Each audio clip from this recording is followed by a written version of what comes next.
So even going up against, all the people that you go up against who are from like war-torn countries or from like the maddest ends in America, that doesn't bother you because you're from Birms? Nah, because like I feel like everyone's like kind of tough in it. Like we're a multicultural area, so there's people from, I don't know, Jamaica, Trinidad. It's like a melting pot of like cultures. So it's like when I even went to America, like when I went to America and I joined my group and like those trainees and they were like, "Do you understand me?" I was like, "Yeah, I understand you," because I'm from like where I'm from. Like everyone's like not basically British. It was like black, white, Asian. Like so it was this multicultural. Multicultural, and that's what I like about it, man. It's a bit like it's just like the multicultural feeling, just not being like the only one, you know what I mean? Is that something you ever had to experience? Like being the only one? Yeah. What was that like? When I went to America, because obviously like at the start of when I moved out to America, I was the only Brit, and then obviously, but I came with Jazz, but like I went out there early, so I was like the only one, and everyone was like trying to buzz me and that, because the Americans know them, I think British people are soft, and I'm like, like we're not like Mary Poppins, you know. They probably don't respect us. Yeah, they don't. They try and come at us all the time, but I'm like, it is what it is. But like, like I said, like you're used to like just different environments and hardships and that, so it's all right. Yeah, 100%. You've always been at the level of like you said, Matt, talking about being sick and that. Yeah. Obviously, you took up, if I'm right, you took up the 400 like quite late in your career. You know what? I was a catfish again. Oh, word? I was a catfish in it because I remember 2013 Europeans, hold tight, the 1, 2, 3, Leon. Sweet time and that. Sweet time, yeah. Leon, Nephin Neil, who I train with now. Like, I remember like I was always training for fours in it, but obviously I was always injured. Like now, this shit takes a mic, but obviously I went to Nephin Neil, we're like chilling. He's like, "So what's your plans after?" Because we were going seniors, and I was like, I'm dipping off the fours, and he was like, "Yeah, word." And then that was like 2013. The year after I went around 44, and he was like, "Oh shit, you're serious?" That's the thing, though. You had like this transition that people talk about. Yeah, like, I had no. That did not exist. Nah, I was just laughing because you hear Colin Jackson, he's new to the sport. He's new to the sport, and just like, nah, I've been doing it for time. It's just obviously like old tight Tony, who was my old coach, because like obviously he says he had the plan, or obviously I don't think anyone knew what it was gonna happen, but like when I was like, I don't know, 13, like I was training with like olders and that, and then like Rob Davis, he was like basically, to me, he was like flipping Usain Bolt back in the day. He was like, "Oh yeah, you're gonna run, I don't know, the British record and all that, and you're gonna do this." And I was like, "Well, yeah, word." And it was like, and these times, every time the word 400 meters was said, like I'd cry. Like, I was like, I ain't doing it. Like there's this woman named Hazel. We do they tried the foot. Actually, the one time I did the 4x4, it was against Adam Jamili at Derby. And if you ever get Adam or see him, ask him about the 4x4, because I did third leg and he did fourth leg, and this was after the Olympics when he was a footballer. I'm gonna bait you out again, Adam, even though I saw your English scores. like Adam did a 4x4 and he was fourth. No, he was third leg in it, and he got his team from 5th to 1st, and everyone was like, "Rah," and we were like back then, and I took the bat and we went from like 6th to like 1st or something like that. And we were like far back, and these times my coach wouldn't even let me do a 4, but it's like, "Oh, I'm gonna try to slowly put you into the 400 meters." Whereas like it's kind of weird because you see like under 15-year-olds doing like 400s and like, yo, the training ain't nice. It'll break you eventually. Like it's not one of them ones where you do it from young. You gotta build yourself into it, which I'm learning now. It's not physical as well. It's like mentally. Like mentally, it's shit. Like I'll tell you now, like I was injured from March till until whenever Birmingham Diamond League was. Must be August or something. Yeah, and I'm telling you now, like it's you socially get segregated because you can't train with your group. And I live in Claremont, which if anyone knows Claremont is the deadest end. like it's country. Like there's nothing there, and like obviously them times as well I couldn't drive, so I was Ubering as well. But like I had a big old boot, so I was walking around with some fat boot, and it's a conversation started though, because the old people were loving me. But like you get segregated because you have to do rehab by yourself, so you're alone. You're like lonely in that, and then all your mates are like traveling and racing and getting money, and then that's a mental tax because like what people don't realize is like you like obviously there's your contract, but you're making money through your races. Yeah. Like. So bonuses as well from racing and stuff like that. You're like, But your bills ain't stopping, innit? Yeah, your bills ain't stopping, and then yo rehab and pay. Man spent a month in Germany, so Flipping hell.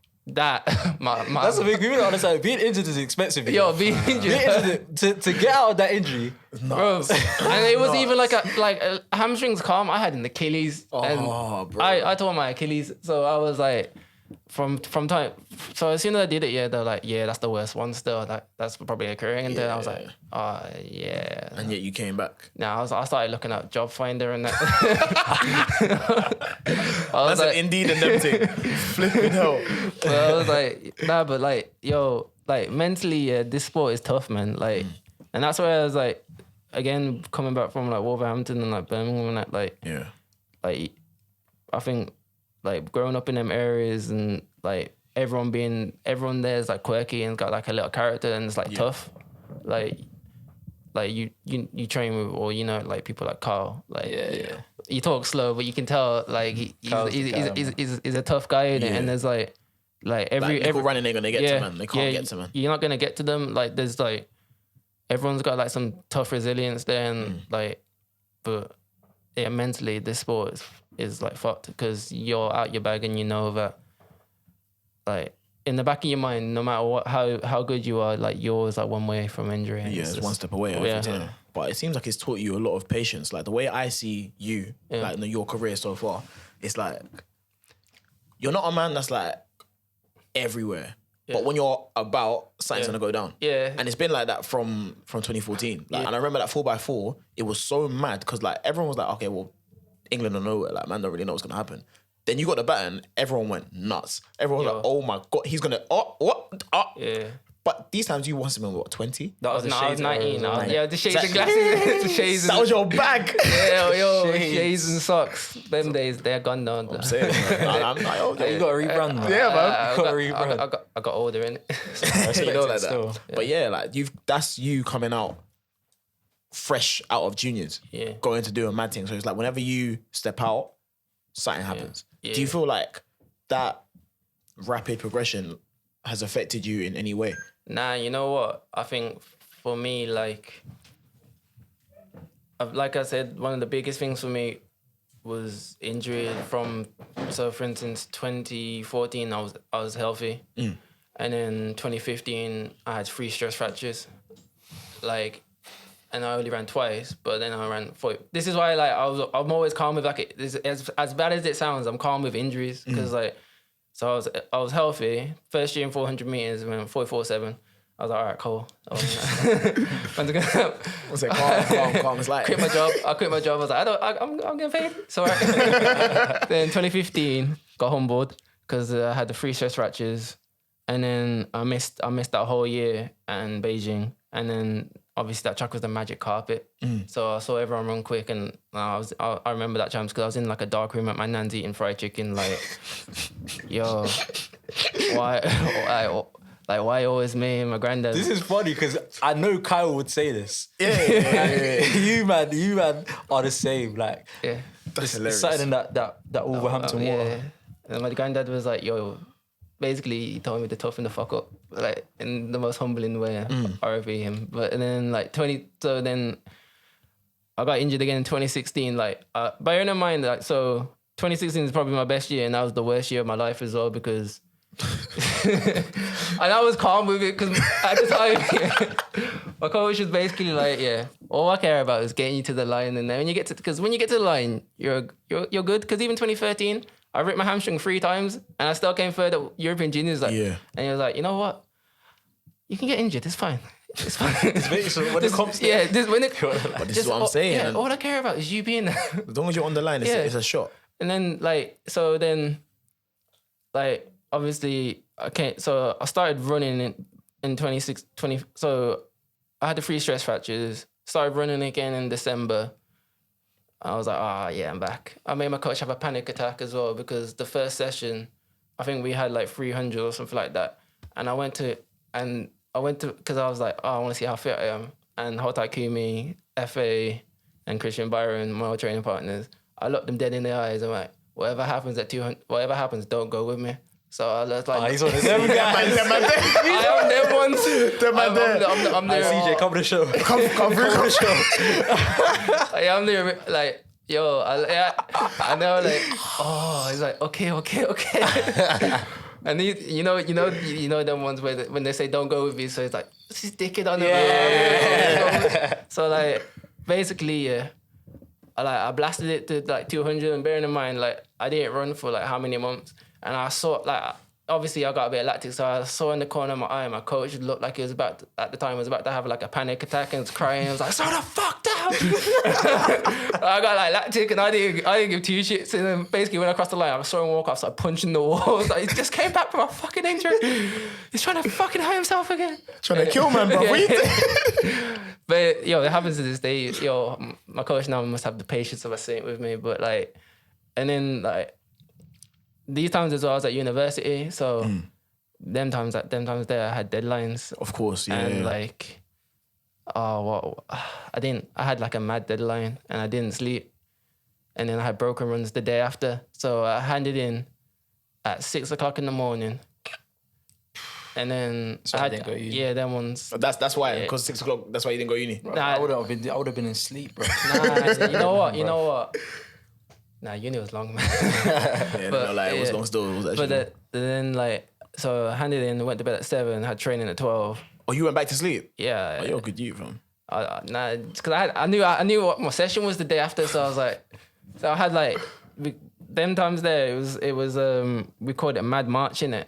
Because obviously, Instead of them to call it March Madness. The Future had a pattern on that, innit? I can't really take that. It was them days as well. So, so like everyone had, like, we turned up the train, everyone had their headphones in. No one would talk, and I like to try and fuck. Like, I'm not intimidating in it, but I'll still try and shit talk and fuck with people and be like, well, go on, and just look you dead in there and start smiling. And then obviously Kimi, if you know Saddam, he would start smiling at me and be like, oh shit, we know what's gonna happen. So like so the session was like a broken 5 where you run 300 1 minute and you run 200. Yeah. So me being the dickhead with no sleep, I went off like a nutcase to 300 and I ripped my hamstring, and I was like, Same man that was talking shit, yeah? yeah, same man that was talking. And they finished, they looked at me like, You're actually an idiot. yeah. Everyone knows. Yeah. And young athletes at home, I'm not encouraging you to do stupid things, yeah. But But everyone knows. If you go out, if you stay up late, if you're not hydrated, run calm. Nah, you know Don't what? try to do the most in the session. Nah, but these are the Olympic. And this is what I tell people about Olympics.